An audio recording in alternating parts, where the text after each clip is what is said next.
joins us live from Parliament. Annika, good morning to you. So, I guess the question is, how close are we to bringing this matter to finality? The President has had to answer to the US, and just yesterday he was answering to the European Parliament on this very issue of land.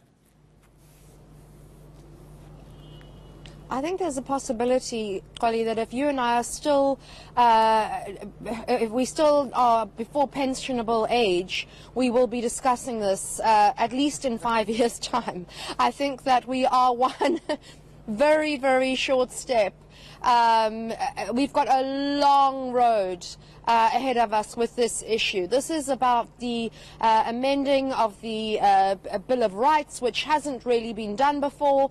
We've amended the Constitution many times, but the Bill of Rights deals with fundamental and substantive issues.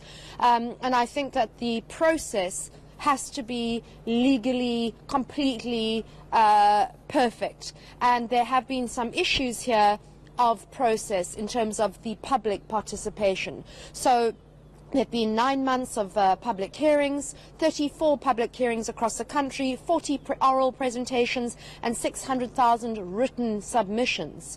The DA, the IFP, and the ACDP and Freedom Front Plus are concerned that the oral submissions have been given more credence than the written submissions. Now, the written submissions were put together by a data capturer, and they were overwhelmingly against amending Section 25 of the Constitution. The oral submissions were overwhelmingly for amending Section 25 of the Constitution to allow for the expropriation of land without compensation. The ANC, EFF, UDM and NFP are supporting the amendment, and they say that the oral submissions were very representative of what the country wants. But this is going to obviously be debated today before it is tabled. The ANC, EFF, UDM, they have the numbers, and so but not just in the committee but also in the House.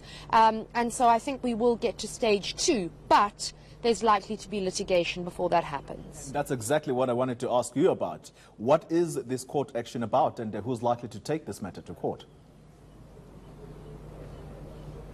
As far as I know, nothing's been launched yet, but the Institute for Race Relations and the DA have indicated that they are not happy with the procedural issues in which these public hearings were held.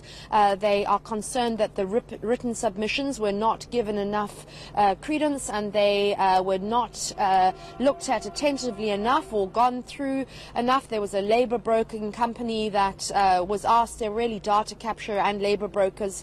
Isilumco were told to look at the written submissions. There's no ways everyone can go through 600,000 of the submissions, although some groups sent in, for instance, huge big clumps of submissions at one time. So those have to be discarded and set to one side and represent one submission. So that's one issue. The second issue that they have is that the committee that was chaired by Kgalema Motlanthe, which suggested that Section 25 didn't need to be amended, that there is enough in the legislation for land expropriation, and the proper redistribution of land to happen is actually already in the Constitution. But because of a lack of budget and because of corruption, the state has not upheld its part in positive land redistribution over the past 20 years.